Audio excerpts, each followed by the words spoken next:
एक बार दो दोस्त थे।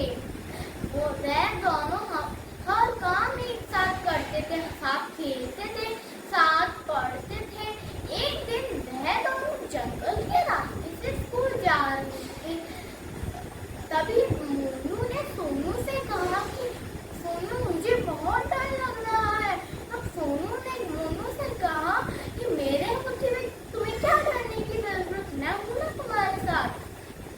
इतनी देर में एक भालू आ गया तो सोनू और मोनू डर के मारे कांपने लगे।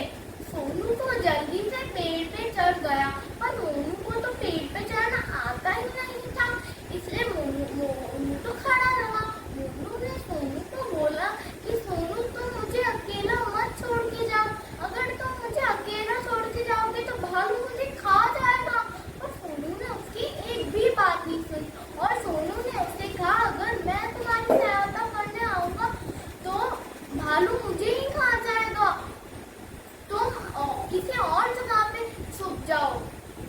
तभी मोनू को उसकी सीमा टीचर की सिखाई हुई बात याद आ गई कि भालू मरे हुए इंसान को नहीं खाता।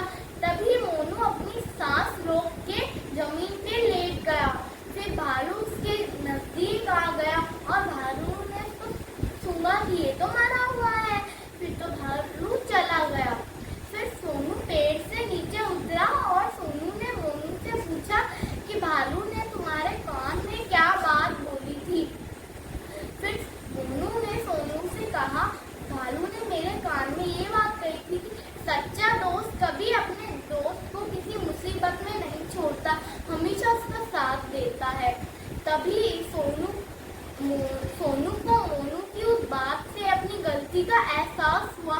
इस कविता से हमें क्या सीखने को मिलता है कि सच्चा दोस्त कभी अपने दोस्त को अकेला नहीं छोड़ते। धन्यवाद। नमस्ते अध्यापिका जी, मेरा नाम धनिष्ठा है। मैं कक्षा तीसरी की छात्रा हूँ। आपने परियोजना कार्य दिया था, वो मैंने संपन्न किया है। आज मैं आपको एक कहानी सुनाना चाहूंगी जिसका शीर्षक है दो सच्चे और अच्छे मित्रों की कहानी।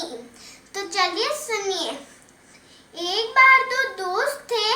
पहले का नाम था धवन और दूसरे का नाम था वरुण। धवन साहूकार का बेटा था और वरुण किसान का।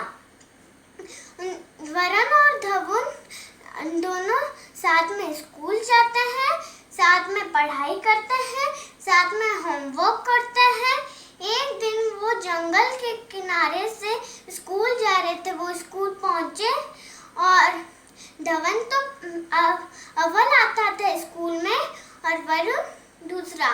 और उसी दिन उनका रिपोर्ट कार्ड भी आने वाला था। तब अध्यापिका अंदर आई और बोली, बच्चों, रोज तो धवन अव्वल आता है और वरुण दूसरा, लेकिन आज कुछ अलग है। आज वरुण अव्वल आया है और धवन दूसरा। वरुण को बहुत ही अच्छा लगता है और धवन थोड़ा उदास हो जाता है। वो नदी के किनारे बैठ जाता है और तभी वरुण बोलता है, धवन, तुम इतने उदास क्यों हो? धवन बोलता है, मुझे तुमसे बात नहीं करनी, तुम धोखेबाज हो, तुमने चीटिंग से अव्वल आए हो। तभी वरुण उदास हो जाता है और मिट्टी में लिखता है कि आज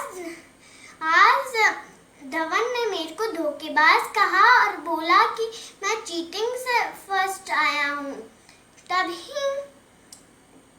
वो नदी में गिर जाता है और सारे लोग बोलते हैं, अरे कोई बचाओ उस बच्चे को। और तभी वरुण धवन सुनता है और वो नदी में कूद जाता है। तब वरुण को ले लेता है और समुद्री सुरक्षक आते हैं और उन्हें नाव में छोड़ देते हैं। और वो समुद्री सुरक्षक धवन को सल्यूट मारते हैं। और उसके बाद दोनों के बीच में दोस्ती भी हो जाती है और वरुण वापस लिखता है, वो भी पत्थर में। और धवन बोलता है, वरुण ये क्या कर रहे हो? पहले भी तुमने मिट्टी में लिखा था और अब भी पत्थर में, ऐसा क्यों? तब वरुण बोलता है, वो तो बुरी याद थी जो नदी के लहरों से मिट गई, लेकिन ये जो याद है नहीं मिटेगी, क्योंकि ये सच्ची याद है। और उसके बाद दोनों बच्चे घर जाते हैं। इस कहानी से हमें ये शिक्षा मिलती है कि हमें बुरी यादों को मिटाना चाहिए और सच्ची यादों को याद रखना चाहिए। धन्यवाद मैम, मेरा परियोजना कार्य संपन्न हुआ है। नमस्ते, मेरा नाम चैतन्य है।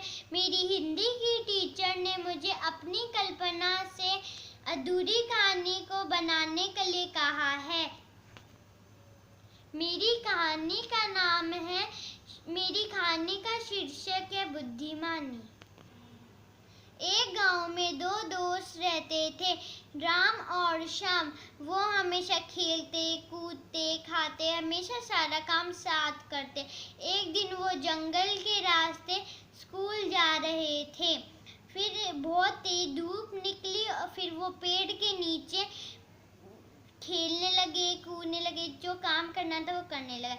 जिस पेड़ के नीचे वो थे, उस पेड़ के नीचे ऊपर बहुत सारे बंदर थे। फिर वो उनका तो खेलने में ध्यान था, उनने अपने बैग पर बिल्कुल ध्यान नहीं रखा। फिर उसके बाद में वो बंदर आकर बैग में से सारी चीजें निकाल कर अपने पास रख ली। फिर राम ने कहा, अरे बहुत टाइम हो रहा है, चलो अब चलते हैं, बैग पैक कर लो। फिर वो बैग पैक करने लगते। फिर वो बोलते, अरे अब क्या करें, बुक्स तो है ही नहीं। फिर वो बंदरों को देखते। फिर राम बोलता है कि अगर हम उन पे पत्थर फेंकेंगे तो वो भी हमें बुक्स फेंक देंगे। तो फिर वो पत्थर फेंकने लगते हैं। फिर बंदर उनकी बुक्स फेंक देते हैं। उसके बाद में वो अपना बैग पैक करके स्कूल चले जाते थे। मेरी कहानी अभी यहीं खत्म होती है। Thank you. नमस्कार, मेरा नाम आदित्य राज है। मैं तीसरी कक्षा में पढ़ता हूँ। मैं आज आपके सामने एक कहानी कहना चाहता हूँ। कहानी का नाम है दो दोस्त। एक बार की बात है, एक गांव में दो दोस्त रहते थे। उनमें से एक का नाम था रमेश, एक का नाम था सुरेश। वह उन दोनों की बहुत पक्की दोस्ती थी। वह दोनों एक साथ खेलते, एक साथ खाते और एक साथ होमवर्क भी करते। और उन दोनों की स्कूल भी एक ही थी। एक दिन वह दोनों स्कूल जाने में लेट हो गए। रमेश बोलता है, अरे यार, आज तो हम स्कूल जाने में लेट हो गए, टीचर से बहुत डांट पड़ेगी।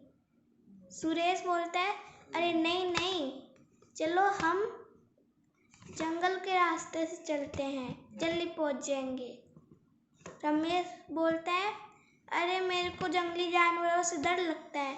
सुरेश बोलता है, मैं हूं ना तुम्हारे साथ, क्यों डरते हो? वह दोनों चल लेते हैं। फिर वो चलते रहते। फिर उनकी ओर एक भालू आता दिखता है। तो सुरेश रमेश को बोलता है, तुम मेरे को पेड़ पे चढ़ा दो, मैं भी तुम्हारा हाथ पकड़ के तुम्हें ऊपर खींच लूँगा। तो रमेश सुरेश को पेड़ पे चढ़वा देता है। फिर रमेश बोलता है कि मेरे को भी ऊपर लो।